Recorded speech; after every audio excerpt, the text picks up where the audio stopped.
Good afternoon. We just completed today's lengthy meeting of the White House Coronavirus Task Force, and at the President's direction have continued to implement his whole-of-government approach to bring the full resources of the federal government to bear to confront the spread of the coronavirus in the United States. Let me begin, as always, by saying that according to all of the experts gathered here and on our task force, the risk to the American public of contracting the coronavirus remains low. That being said, we're continuing to lean into this effort in full partnership with state and local health authorities around the country to ensure that we do everything to prevent the spread of the disease, to mitigate its expansion, and to provide necessary treatment to Americans that have been impacted. But first, let me turn my attention, before we speak about some of our broader efforts and hear from some members of the task force, to an issue that I know is on the hearts and minds of people across the country.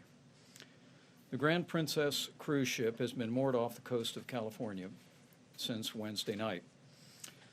I want to commend the efforts of our Coast Guard that heroically flew coronavirus tests to the ship, and we received those results. Working in close consultation with Governor Gavin Newsom and the state of California, we have developed a process for addressing our findings and resolving the circumstances facing Americans and people from around the world and the crew on the Grand Princess. First, the results. Among those tested, 46 persons were swabbed. 21 of those on the ship tested positive for the coronavirus. 24 tested negative. One test was inconclusive. Again, let me say, 21 individuals on the Grand Princess tested positive. Among those were 19 crew members and 2 passengers. And it's important to note, among the positives? yes, among those positive for coronavirus were 19 crew members and 2 passengers. It's important to note that the Grand Princess actually was on its second tour, and we know of coronavirus infections from the first tour as well, with very, very difficult results. In the wake of these findings today, we've been working through the day with Governor Newsom and his administration through their unified command efforts in California, CDC, and HHS, and we have developed a plan which will be implemented this weekend to bring the ship into a non-commercial port. All passengers and crew will be tested for the coronavirus. Those that need to be quarantined will be quarantined. Those that require additional medical attention will receive it.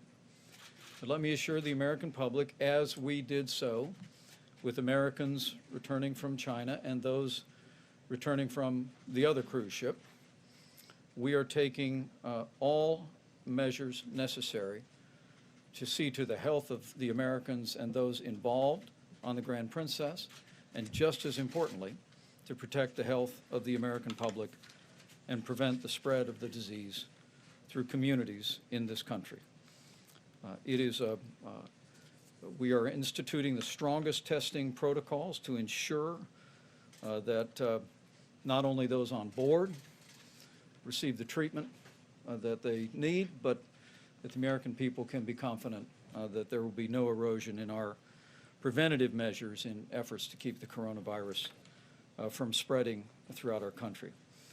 I want to express our gratitude to Governor Newsom and the state of California for their full partnership, not just in dealing with the Grand Princess, but throughout the advent of the coronavirus. California has been a strong partner, and as I just told the governor a few moments ago, we will continue to work very closely with his administration, and we will continue to put the health and safety of America first.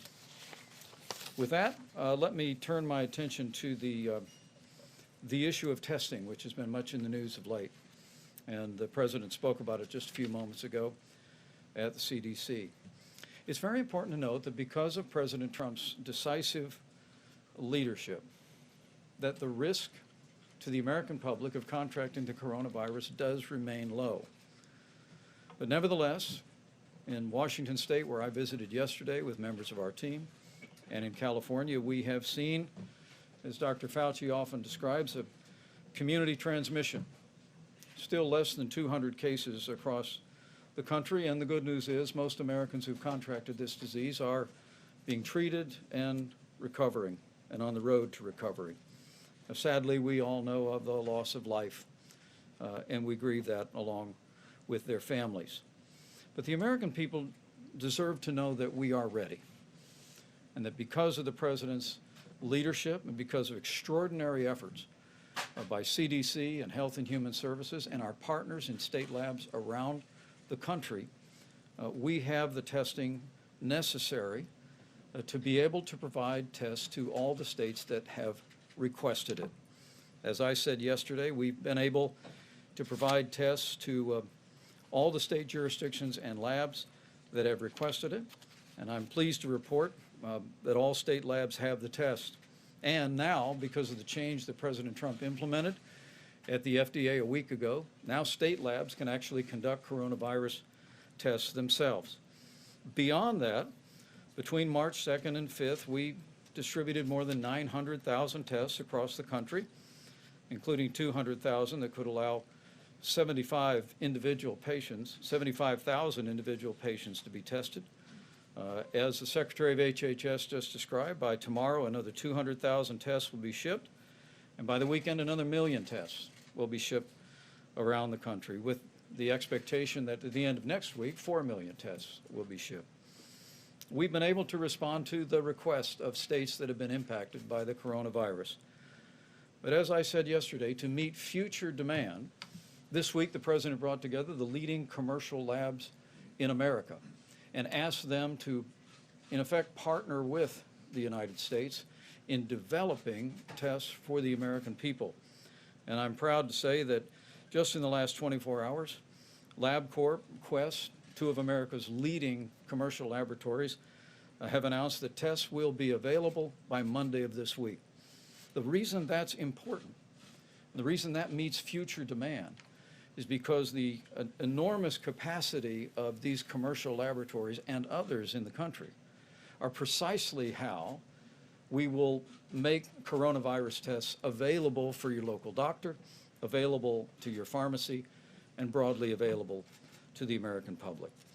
Tomorrow, Dr. Steve Hahn of the FDA will come to this room and brief in specific our efforts with regard to testing, to assure the American public that every effort is being made to provide testing resources, not just for state laboratories, not just for universities, not just for hospitals in affected areas, but with the announcement of these major commercial labs, we trust in a matter of weeks the coronavirus test will be broadly available to the public and available to any American that is symptomatic and has a concern about the possibility of having contracted the coronavirus.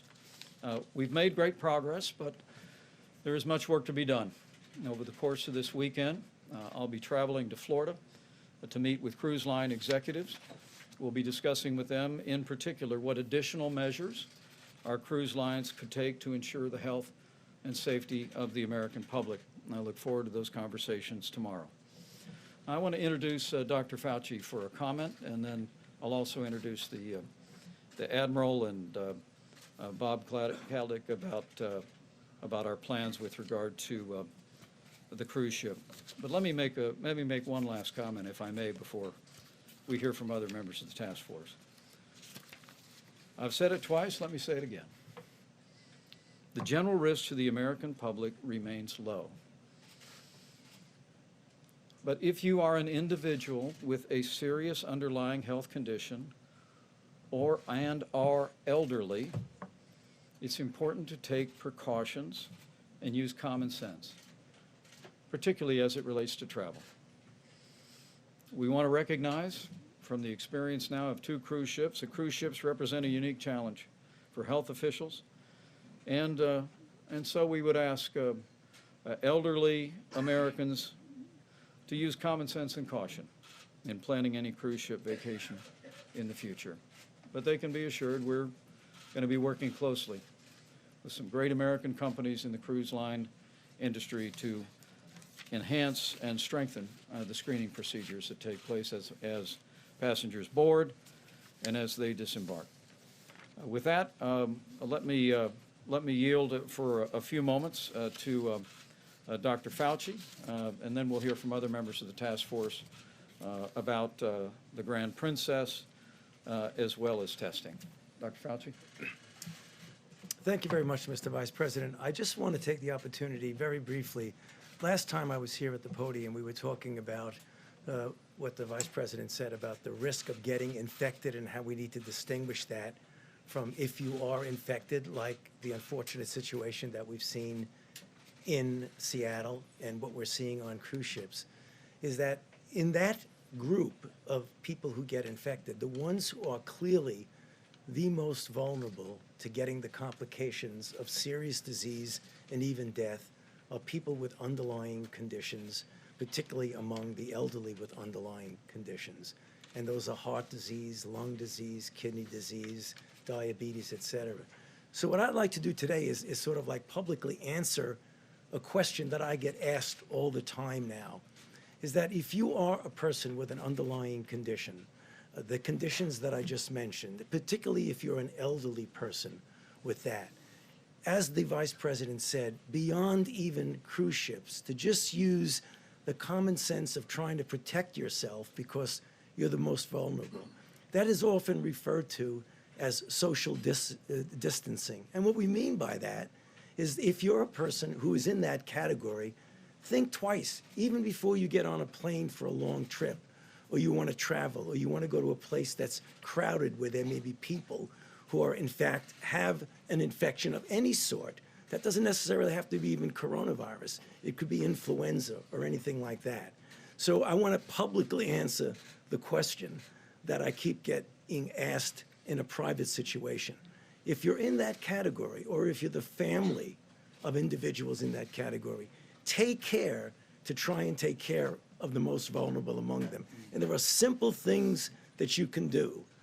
Practical common sense about not putting yourself in a situation, whatever that might be, that might increase the risk given your situation. Thank you. Thank you, Dr. Fauci. Well said.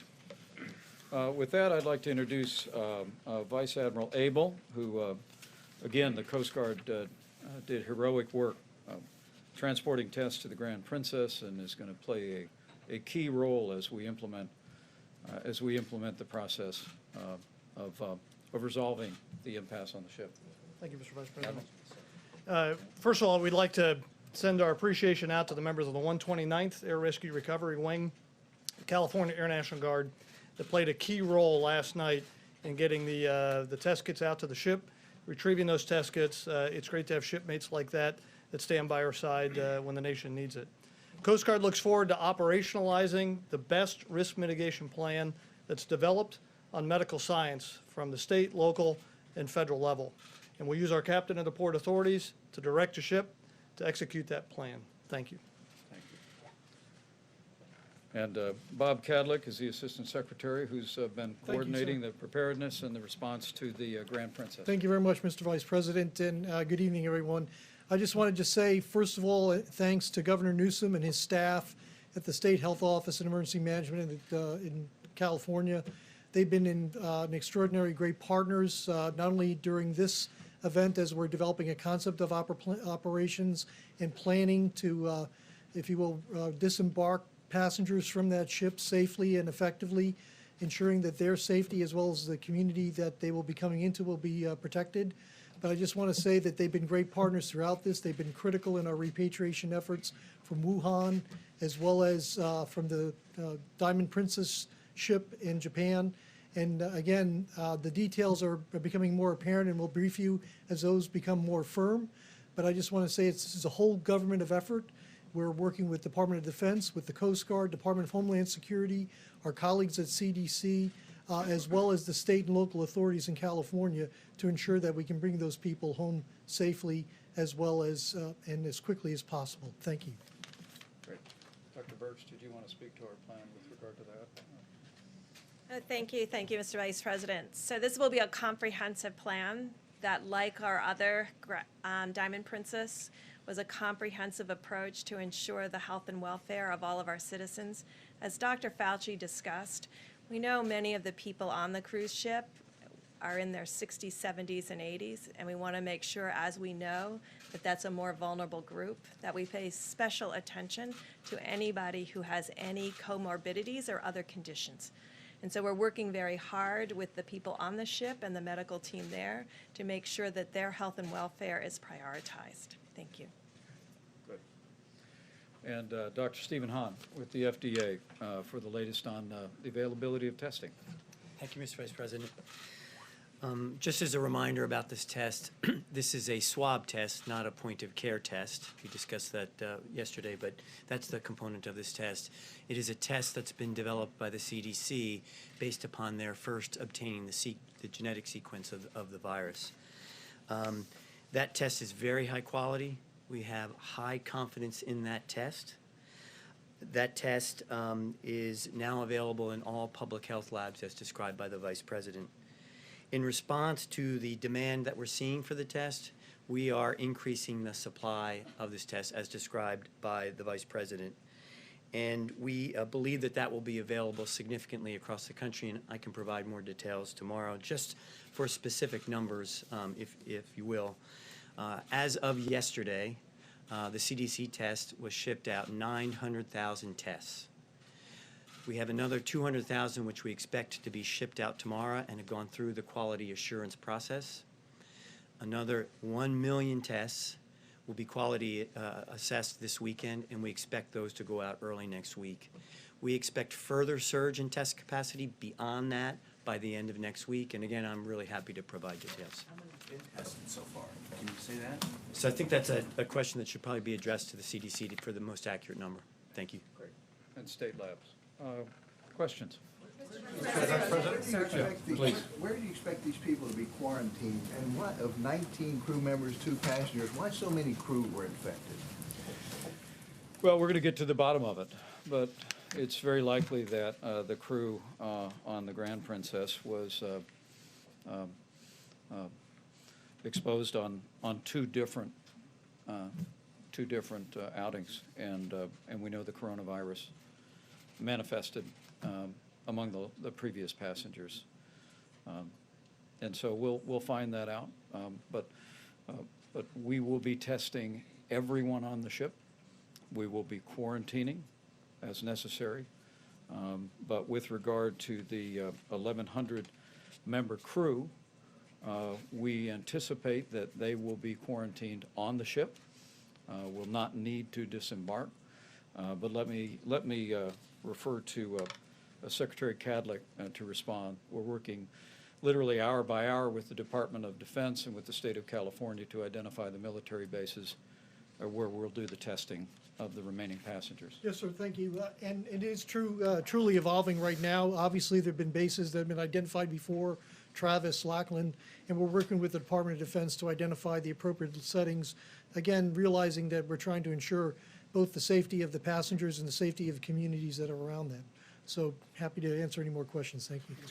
Mr. Vice President, APAC in just the last little while sent out a notification to people who attended the conference to say 2 people from New York who attended the conference have tested positive for coronavirus.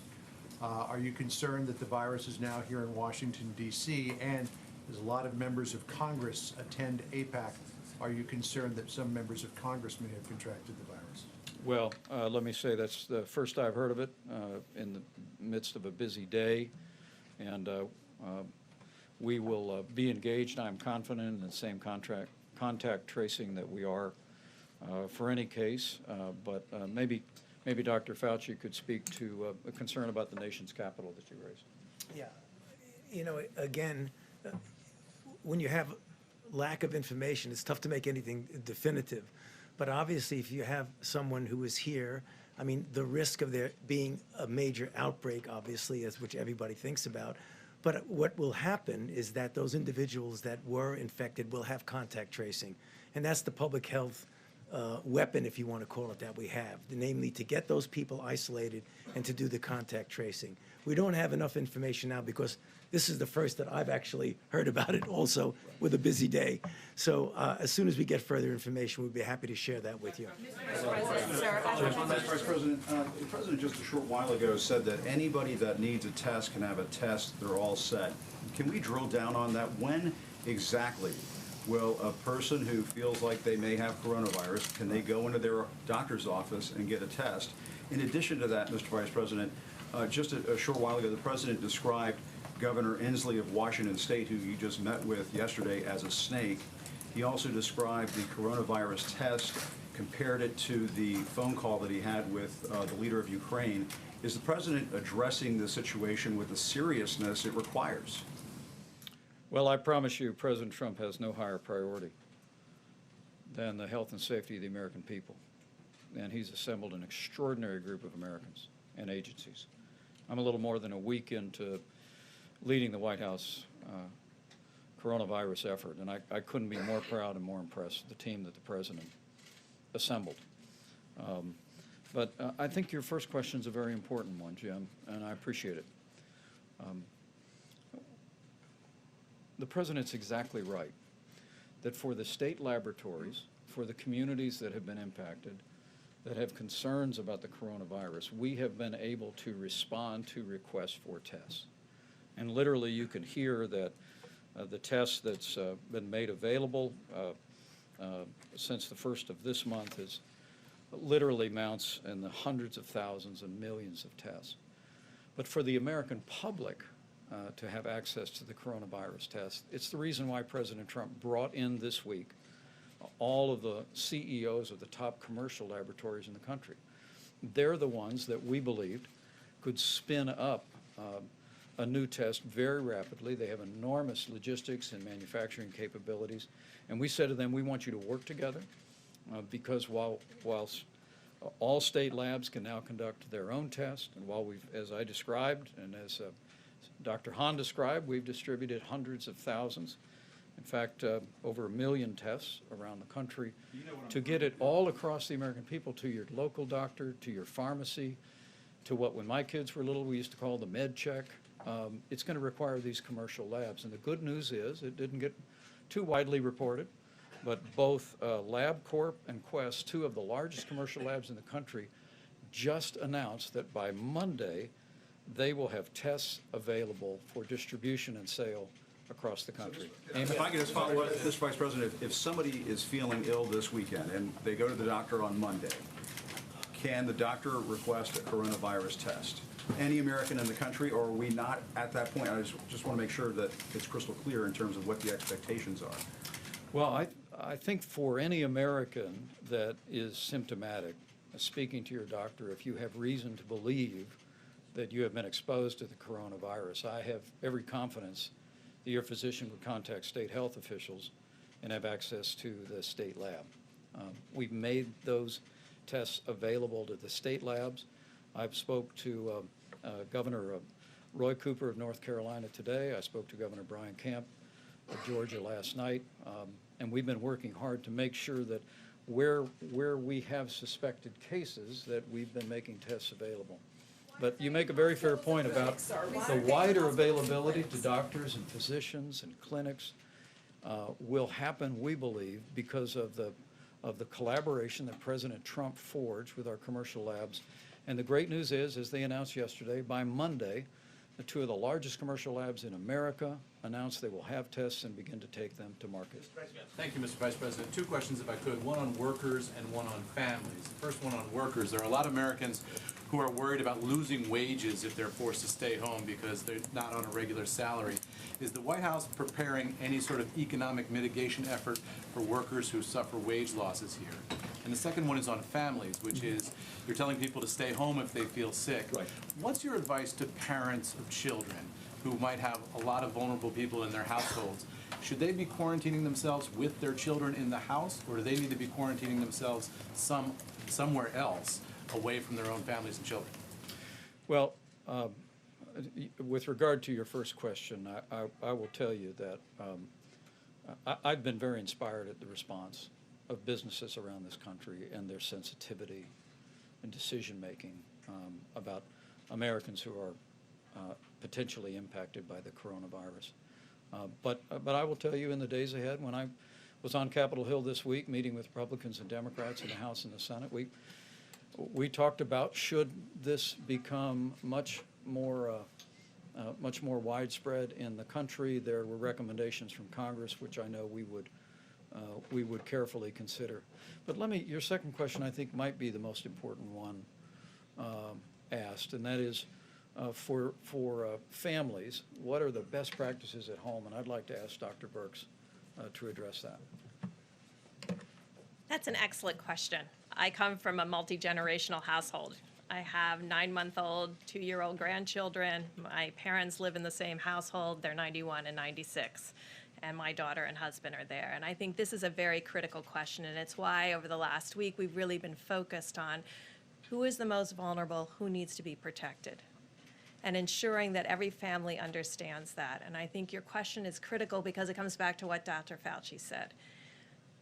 If they follow good hand-washing techniques, if they ensure that everything is washed, that is used with the grandparents, if they ensure that the children, if ill, are kept away from the grandparents and somewhat separated in the household with strong cleaning and other hand washing and hand touching pieces. This is what social distancing can occur in the household. And that's really the focus that we have, that every household has the capacity in order to ensure this health and welfare of their elderly and others with medical conditions. And I want to make sure we've also emphasized that, because anyone that has an immunodeficiency independent of age is someone else that we have to be very careful with and ensuring that we're protecting them. Should they be sending those family members who are not infected to stay somewhere else? So if you've got a couple of kids, one who's infected and the other ones are not, should you send the ones who are still healthy somewhere else, or do you need to quarantine everybody in the family in the same house at the same time? Because that sounds a little scary. I'm looking at Dr. Fauci, and I think that's a great question, and we're gonna talk about that. And I don't want to give. I don't think there really is a decisive answer about that. It depends upon the feasibility of, do you have some place to put the child? I think that if you're in a situation where you really cannot do it, then you just sort of say, well, I'm going to keep them both together, realizing that with children, and this gets back to what I just said a little while ago, the risk of there being a problem of infection with the children is really very low. If you look at all of the reports from every place, from China, from Italy, from Korea, it's the same. Mr. Vice President, to follow up on an earlier question, if today any American who wants a test cannot currently get a test, when is that target date? When do we expect any American who wants a test to same day be able to get it? Let me ask Dr. Hahn to respond to that. But when we met with the major commercial labs, in addition to, I want to emphasize that again, because of the changes that the FDA made, now all state labs can perform a coronavirus test. And I spoke to one governor about that today, and we clarified that with them. We've distributed these kits with hundreds of thousands, over 1 million tests, more to come. But to get the test widely distributed across the country, I couldn't be more grateful that our commercial labs have already announced, 2 of the leading commercial labs in America, that they'll create a product. But let me let you talk to Dr. Hahn, because the FDA is in the process of working with those companies and see if Dr. Hahn has a sense. But I remember that they told us, given their enormous production capability, that in a matter of weeks, not months, that we could be seeing a coronavirus broadly distributed around the country and then growing literally by the day. Dr. Hahn, is that about right? That's correct. Thank you, Mr. Vice And President. also, if I might add to that, do you have some idea of how many test kits we are going to need total? So I'm going to use the term tests. not kits, so that we can be clear about, sort of the lexicon that we're using. So as I mentioned, as of tomorrow, we expect 1.1 million tests to have been shipped to laboratories, and those would have gone to mostly non-public health laboratories. In answer to your question, because I'm thinking like a doctor here, if I were with a patient who came in, I wanted a test. What I would recommend to that provider is to contact, as the Vice President said, their local public health group, because they're going to be able to know about availability in that state. But as the Vice President says, with these large commercial labs having the ability to now scale up those tests, and this is a critical part of this, in addition to the millions of tests that we'll be sending out this upcoming week, as well as what we've already done, we expect that to surge substantially. And how many do we need? Are we talking we need a test available potentially for every American? What is our target? So we'll talk a little bit about this tomorrow. It's a complicated answer to the question, and I don't want to mislead the American public, but one test doesn't necessarily equal one patient. And so that equation, I think, is worth discussing in more detail. Can we just follow up? Last question. Can we just follow up? Mr. Vice President, on international. Well, let me maybe follow on that with two things. Number one, the President's directed a whole-of-government approach. We're leaning into this effort, and we're going to work with our commercial partners. We're going to work with the CDC, and we're going to meet that need for the American public. And I'm confident of that, particularly as I see the way, frankly, see the way state governments, state health departments, public laboratories, and our commercial laboratories have stepped up. Let me also say, as I said yesterday when we were in Washington State, one of the things the CDC has done is, in the midst of these numbers that can get a little blurry at the time, we'll make sure you have all of them in detail, and Dr. Hahn will detail it tomorrow. We have prioritized areas of the country where we have community transmission. And the recommendation of our experts is we've been focusing tests in California and in Washington State. I've had those conversations with both of those governors, and we'll continue to do that even as we work to build a wider availability. Mr. Vice President, thank you, Mr. Vice President. Sure. You have encouraged caution and social distancing for elderly Americans and people who have pre-existing conditions. Just looking at the government statistics, people who are over 65, that's 50 million Americans. People who have pre-existing conditions, that's another 50 million to 100 million Americans. Are you essentially saying that a third of the country, maybe up to half of the country, should have caution before traveling? And if that's the case, should major events, major conferences, political rallies just be canceled at this point because they would include a large percentage of elderly Americans and people with pre-existing conditions? Well, let me try it again. A lot of facts and a lot of information, so let me be as clear as I can. What I want to say today is, in consultation with these experts, is that as we look at the data, initial data in this country and data coming in from around the world, that the elderly with serious underlying health conditions are the most vulnerable to the coronavirus. Let me say that again, that elderly individuals with underlying health conditions are the most vulnerable to serious results from the coronavirus. And so today we say with great respect that it is a good time for any American who is elderly, by however they define it, and has a serious underlying health condition, to think carefully about travel. And I think Dr. Fauci was clear on that, and I'd like him to have the last word. So the numbers and the statistics you said are correct, but there's really a difference between an underlying condition and a serious underlying condition that would actually compromise you. So let me explain. By the numbers that you said, someone who has high blood pressure, is on a blood pressure medication and has got it down pretty well, has an underlying condition. Chronic obstructive pulmonary disease that might require intermittent oxygen is a serious underlying condition. There's a big difference between somebody with controlled hypertension and somebody with congestive heart failure and chronic pulmonary disease. So although your numbers are correct, it isn't really 1/3 of the American population. Thanks, guys. Thanks, everybody.